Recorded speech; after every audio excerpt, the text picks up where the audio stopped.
Hi everyone and welcome to Inderes TV and Macrovoices from Turku.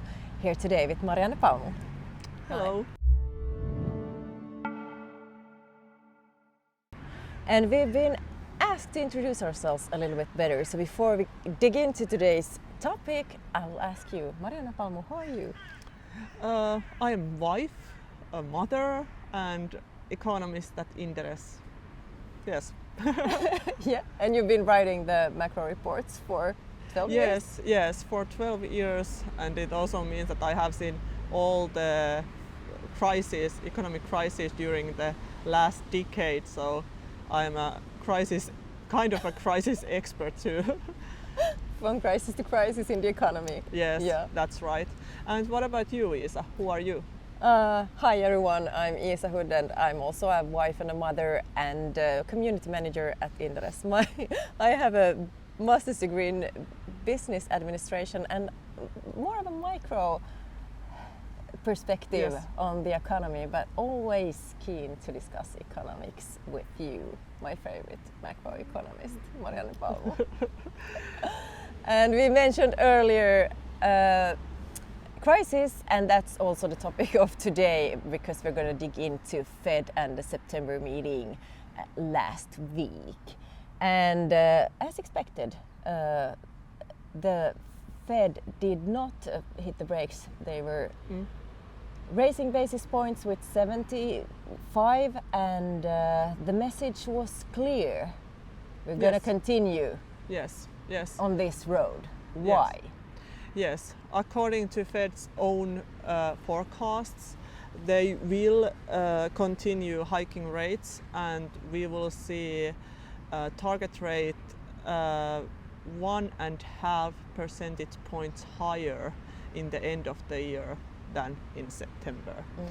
And long story short, the inflation is still running too high, and the central bank is ready to sacrifice the employment in order to get the inflation down. Yeah, Fed has also been criticized to be being too late on the ball, that they're kind of playing a catch-up game at the moment. How do you comment this? Yes. Well, it's easy to blame the central bank, of course, but there is always the another side.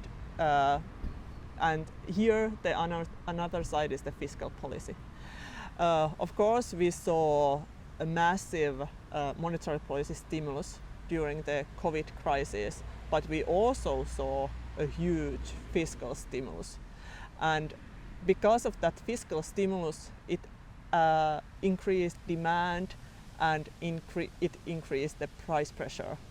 So it's not just Fed is not to blame alone for this situation. That's right. Yeah, and as you said earlier, inflation is still running high. Yes. And hasn't really been responding to the recent hikes, and we're getting mixed signals from the economy as well in the US. And the biggest thing that is causing headache for Fed at the moment is the employment rate. Yes. Could you please elaborate a bit? Yes. The Federal Reserve's chair, Jerome Powell, said after the meeting that the job market, it's not in balance. So there still is over demand in the job market that the central bank is facing, and that's the biggest problem, because if there is over demand, there is not in balance in the wages. So the wage pressure is still huge in the US economy. And that's why the Fed wants to sacrifice the employment. So because that is the way how they, by decreasing demand, by decreasing labor demand, the balance in the job market, it can be achieved. So it's a dramatic word, the sacrifice, but that is what they're saying that they're willing to do. They're willing to sacrifice the job market, and they're willing to even face a recession in order to reach pricing stability. Yes, and that is the reason why we see a lot of recession talk right now. Yeah. Thank you, Marianne, for all these comments, and we'll be back from Turku. Thank you. Have a nice week.